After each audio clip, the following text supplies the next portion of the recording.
oportunidad estamos visitando su casa del artista plástico Luis Alarcón.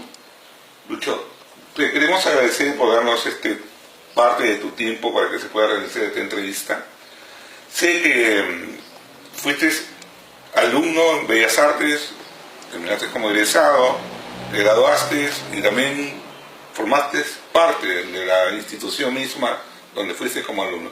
Nos gustaría que nos cuentes un poco de tu experiencia que pasaste como alumno hasta llegaste como profesor y luego como artista plástico. Bien, gracias. Yo llegué a Trujillo por casualidad en un pase hacia México, porque yo pretendía ir a México a estudiar artes, pero Trujillo me encantó, me gustó y me quedé. Y luego dije, bueno, voy a estudiar acá, pero regresé a Lima, ingresé en Lima, a la escuela de Lima, pero dije, Lima no me gustaba todo, ¿no? Entonces dije, bueno, voy a ir de nuevo a México. Pero me estoy yendo, pero Trujillo me atraía siempre. Y me quedo en Trujillo y entro a la Escuela de Bellas Artes, ¿no? Que para esa época yo lo vi que era una escuela con una sola tendencia, ¿no? La tendencia de este llamado indigenismo, ¿no? Que marcaba el desarrollo de la plástica en esta parte de la escuela, ¿no? En Trujillo. Luego, con el tiempo, se fue avanzando. Mi maestro en la escuela fue Arturo Paredes, quien ha tenido la formación en la Escuela de Artes de Lima. Así es. Pues tenía un criterio mucho más abierto, más amplio, y me fue dejando a hacer investigación en base a lo que yo podía dar en cuanto a información, conocimiento y experiencia que iba teniendo a través de los años que estudiaba. Luego egreso, y cuando yo egreso rompo totalmente lo que es la escuela, ¿no? Cuando yo egreso y hago mi primera muestra, no se nota en ningún momento un toque indigenista, un toque, nada de eso, ¿no? Sino más bien es una ruptura donde yo empiezo con símbolos, simbología, ¿no? Simbología, que claramente lo dice este estudioso, comentarista Alfredo Alegría, en un catálogo, en un primer catálogo antiguo que tengo ahí, y si él algún día dice que no es mis palabras, pues está escrita y firmada por él, ¿no? Él me cataloga como lo que él entiende ahí, que son nuevos rumbos de la plástica trujillana, y que salgo con una nueva forma de expresión, ¿no? Eso, Luego, sí. Un momentito, eso quiere decir que no te dejó marcado, ¿no? Por el tipo de enseñanza, aparte del costumbrismo o indigenismo que imperaba en esa época, tenías tu propia tendencia que querías desarrollar en realidad en tus obras. Exactamente, porque cuando yo estudio en la escuela y bajo la orientación de Arturo Paredes, evidentemente de él, pero también tuve la formación en la parte de dibujo de el escultor Héctor Sánchez, Héctor Sánchez, que fue el premio Fomento a la Cultura, ¿no? Y la información que yo tenía sobre que el arte era amplio. El arte no solamente tenía una orientación, el arte es lo más grande del espíritu humano y además de la variedad y lo más grande en el nivel democrático. Entonces yo entendiendo eso es que comienzo a desarrollar otras cosas, y cuando salgo de la escuela pues no salgo con ninguna huella de la escuela que haya pasado en Trujillo, ¿no? Por eso cuando yo expongo en Lima, en primer momento piensan que no soy de la escuela trujillana, ¿no? Pero como yo pongo que he egresado de la escuela de Bellas Artes de Trujillo, dicen, bueno, es el trujillano, ¿no? Bueno, quisiera que nos cuente tu experiencia como docente, ¿no? Porque yo sé que fuiste uno de los docentes bastante peculiar en tu enseñanza, porque eras bien exigente, así como alumno, me imagino. Claro, yo he tenido la formación Mi formación no ha sido simplemente de la escuela, de Bellas Artes. Mi formación ha sido desde muy niño. Yo a los 8 años yo tuve la claridad de lo que quería ser artista. ¿No?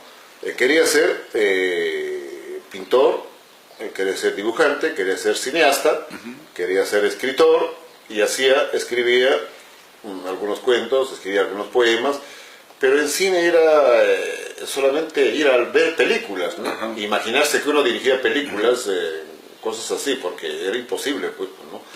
Y pintaba.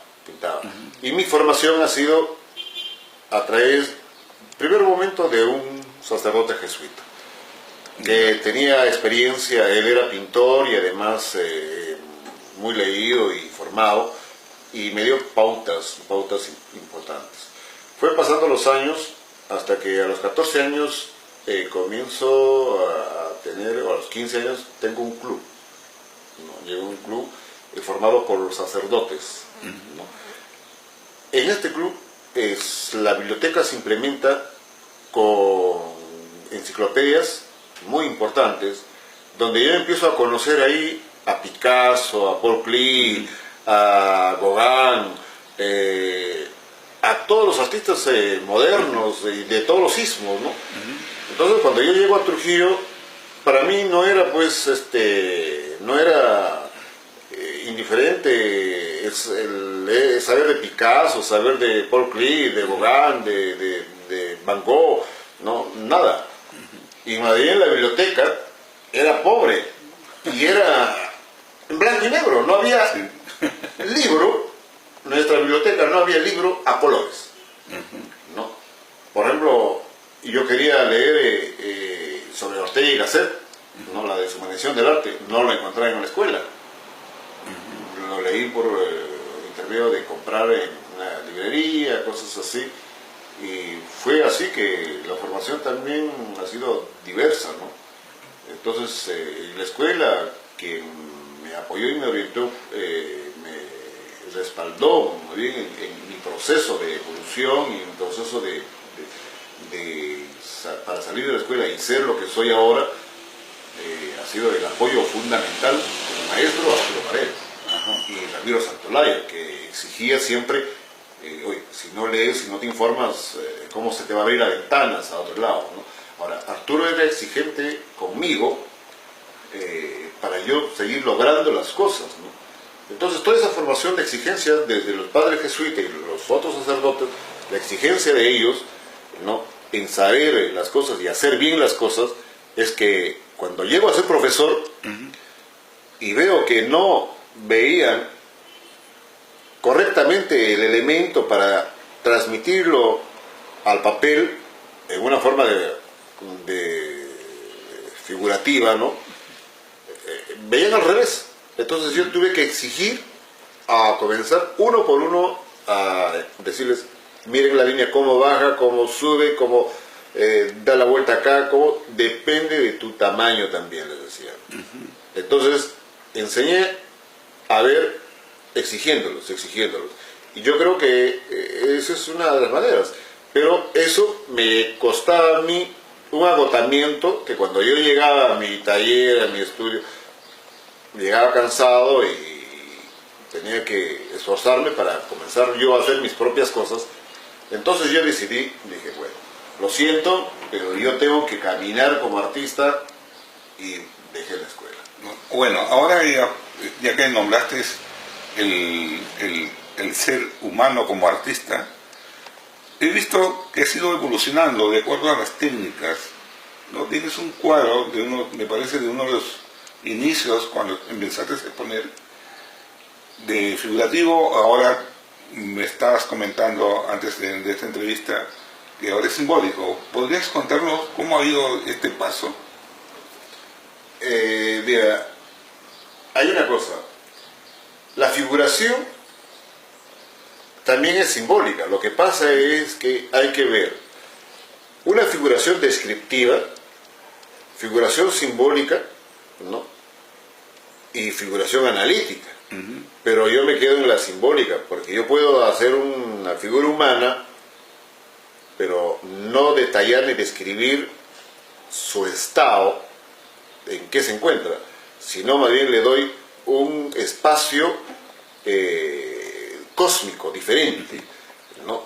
Los ojos no necesariamente tienen que ser los ojos como conocemos y como es en la realidad del ser humano, ¿no? Lógico. Incluso cuando hay movimiento de una persona en la mano o en los ojos, en los gestos, hay unas distorsiones.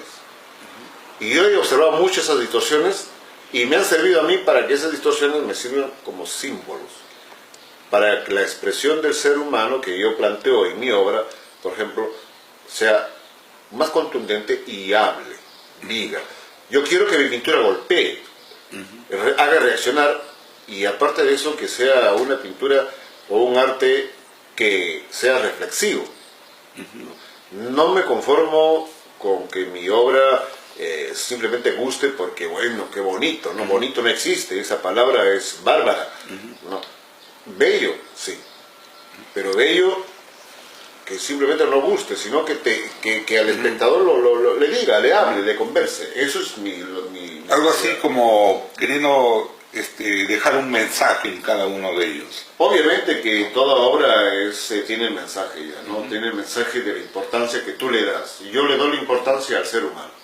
El ser humano, en toda su dimensión, es parte de esta naturaleza de nuestro planeta, y aparte de eso, es en toda su dimensión parte del cosmos. Entonces, ¿nuestra existencia qué es? Esa pregunta la pongo en el cuadro, ¿no? En el cuadro. Entonces, yo digo, la pintura jamás ha preguntado, ¿no? Jamás ha dado respuestas. Simplemente te ha observado y te ha metido a ti en su mundo. ¿Cómo lo ves ahora? De repente tienes alguna idea cómo es que ahora se enseña actualmente en la Escuela de Bellas Artes, comparando con las enseñanzas anteriores cuando tú eres alumno. Yo entiendo de una manera, si hacemos esas cosas de comparación, por ejemplo, en mi época había un nivel de exigencia.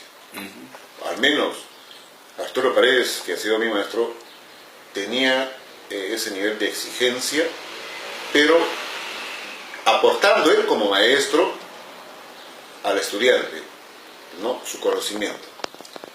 Eso, por un lado. Por el otro lado, en teoría, había el estudio de la filosofía, estudio de historia de arte, dictado por el profesor Ramiro Paredes, ¿no? Que era necesario. Si tú no sabes la historia, ¿cómo puedes caminar? ¿No? Lo que yo he lamentado de esas épocas ha sido que ha faltado complementar la historia del arte de América. Porque antes de la llegada de los europeos en América ha habido un alto nivel de cultura y de arte que no se ha hecho. Ya cuando uno sale, en mi caso, yo hago toda esa investigación, pero yo he hecho investigación de más antes, ¿no? Cuando estaba en la escuela todavía. Por eso es que me atreví a hacer cosas diferentes, porque ya yo había hecho investigación de los Wari, los Chancas, los Maraca, los Chavín, ¿no? Todos ellos, los tejidos, por ejemplo, hay una serie de elementos, todo eso, que, digo, esto es interesante, esto te hace entender qué es América, qué es el Ande peruano, qué es el Perú, ¿no? Es como cuando Picasso se expropió o simplemente se llevó de contrabando, ¿no? Las formas africanas, como las máscaras, ¿no? Las máscaras africanas, y cuando presenta en su obra Las señoritas de Aviñón, ahí se ve pues las máscaras, las resuelve de tal manera y las hace suyas, ¿no? Entonces nosotros necesitamos eso, necesitamos plantear todo eso y necesitamos ver también nuestra realidad y nuestro entorno actual, los aspectos social, económico, político que sucede, ¿no? Todo eso viene en mi época, en la época de que yo era estudiante, se notaba eso, ¿no? Entonces hasta ahora uno sigue pretendiendo hacer así. Pero yo he escuchado que la escuela, y más o menos he visto, que en la escuela no hay nivel de exigencia. ¿Por qué? Debe ser porque los profesores quizás no tengan la mística de lo que es el arte o por el arte. O segundo, simplemente es que el arte lo están ellos convirtiendo en una especie de elemento de decoración y de comercio. Otra de las cosas es que veo por qué baja calidad, porque las muestras que han hecho estos jóvenes últimamente egresados no tienen la calidad pues, de desarrollo técnico, ni siquiera un nivel de plantear en el color, en la forma y en lo que quiere decir a través de todas esas cosas un lenguaje, ¿no? Es simplemente algo sencillo, es algo que pretende gustar a la gente, ¿no? Pero eso no es, el artista no debe pretender gustar a la gente, el artista debe pretender de decirle a la gente, mira, estos somos nosotros, ¿no? Entonces yo creo que esa mística le falta a la escuela ahora. No hay exigencia de eso. Bueno, para terminar, ¿qué consejos le podrías dar a los estudiantes de hoy en día en la Escuela de Bellas Artes? Y una opinión respecto a lo que está haciendo ahora la Asociación de Egresados de Bellas Artes. Bueno, a los estudiantes yo les podría decir sencillamente que laboren más, hagan la praxis de la ejecución, tanto en el dibujo, la pintura, cualquier técnica de la pintura que puedan usar. Y además, informarse de qué es lo que ellos ven en su entorno social, qué es en la historia, el planteamiento filosófico que ellos quieren plantear. Todo eso, en base a esos insumos, van a desarrollar su obra y con eso lograr pues una obra contundente, sólida. Pero es necesario tener un amplio conocimiento teórico y también una ardua labor de la praxis, la ejecución, ¿no? Como se dice, cocinar los colores bien, el dibujo de cualquier elemento que sea contundente. El buen dibujo es el dibujo que habla, que dice, que comunica. No es el que repite una forma tal como es. Si alguien hace de repente la figura humana y la hace perfecta como lo ve y se queda en ese cascarón, no tiene sentido. Pero si trasciende a eso con alguna forma de expresión en ese cuerpo, en esa figura, va a trascender y va a comenzar a hablar, va a decir, ¿no? Porque si no, si quiero hacer un retrato tal como es un realismo, mejor agarro una cámara fotográfica y la tomo.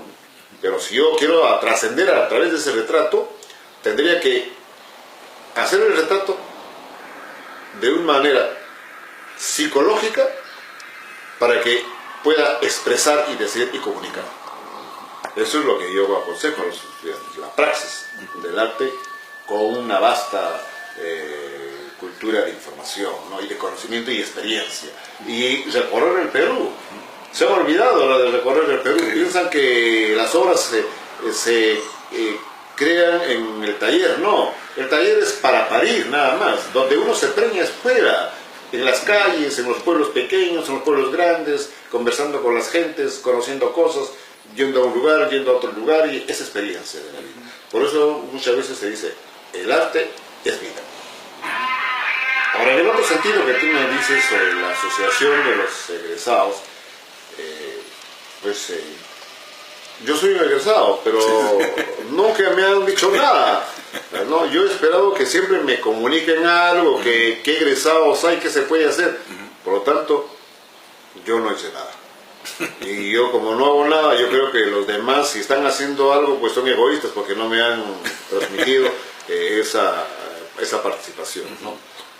Bueno, gracias también por lo que acabas de decir.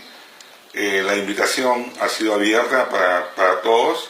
Siempre tenemos comunicación por medio de Facebook. Hay una página en el Facebook justamente que se llama Asociación de Egresados. Hay días que nos reunimos por las actividades que queremos hacer, ¿no? la primera actividad justamente fue a los 15 días que se formó la asociación, se hizo una exposición en el Banco Continental, ¿no? Y gracias a ellos empezamos, ¿no?, con las actividades de exposición. Y en esta oportunidad, el presidente te da una invitación para participar en el primer salón de audiovisuales, donde va a haber pintura, dibujo, fotografía, grabado, ¿no?, y otras formas. Entonces, bueno, te invitamos a que seas parte de la asociación, porque al fin y al cabo es para todos los egresados, ¿no?, para que esto se enriquezca. Y tal vez una de las metas que se podría hacer es recuperar los salones primavera que se hacían antes. ¿Y cómo se va a lograr? Conociendo a pintores que han salido, que ahora exponen a nivel nacional e internacional, en el caso como tú, Tito Monzón, William Pinillo, Carlos Chávez, Carlos León, Joselito Sabogal, ¿no? Y de repente hacer pequeños seminarios, ¿no? Invitarnos a cada uno de ustedes y que nos cuente su experiencia, de repente algunas técnicas, como dice, algunos tips para los alumnos, ¿no? Sí, yo creo que eso es importante, ¿no? Y gracias por la invitación para poder participar en este primer salón y luego empezar a entablar mayor comunicación y diálogo para lograr cosas. Tú dices, por ejemplo, rescatar esos salones de primavera. Bueno, ya no los rescatemos, esos salones ni nada. Inventemos nuestros salones. Hay que crear nuestros propios salones, ¿no? Entonces, creando los propios salones, se puede hacer hasta en el momento de hacer, en algún momento, una bienal. Así es. ¿No? Una bienal, una cosa así, ¿no? Incluso nunca se ha hecho salones de dibujo, por ejemplo. Entonces, una buena idea, una buena dibujo, no, bueno, y los artistas están en la capacidad, yo creo, de hacer todo, ¿no? Todo, porque el arte no se limita a una sola forma, una sola cosa. Yo, aparte de hacer arte visuales, ¿no? O sea, pinto, dibujo, hago videoart, que acá en Trujillo no lo he mostrado, ¿no? Pero también escribo. Sí, hago una poesía, sí. Hago cuentos. Justamente este año he presentado mi libro, el segundo libro de cuentos, ¿no? Sí, el título de este libro es, como tú lo vas a ver acá, ¿no?, Nieve Perpetua y otros cuentos, ¿no? Es un libro de 5 cuentos que he producido, ¿no?, el segundo libro. Yo tengo pues un archivo, porque he ido escribiendo pues paralelo a la pintura, ¿no? Paralelo a la pintura, pero ya era tiempo de o sea, tienes dormido el poeta dentro, por así decirlo. Por así decirlo, para el público, pero yo constantemente estaba escribiendo, ¿no? Porque tengo en mi baúl, tengo archivo de poemarios inéditos, que cuando uno quiere publicarla, la saca y tiene que reelaborarla, ¿no? Reestructurarla, tanta cosa, todo eso. La literatura te lleva a esa parte de esas cosas, ¿no? Entonces también necesitas tiempo. Necesitas tiempo, robarle un espacio a la pintura y cosas así, ¿no? Bueno, agradecemos que nos hayas conseguido esta entrevista. Gracias, Lucho, y será hasta la exposición de Salón de Egresados. No, muchas gracias. Agradezco a ustedes.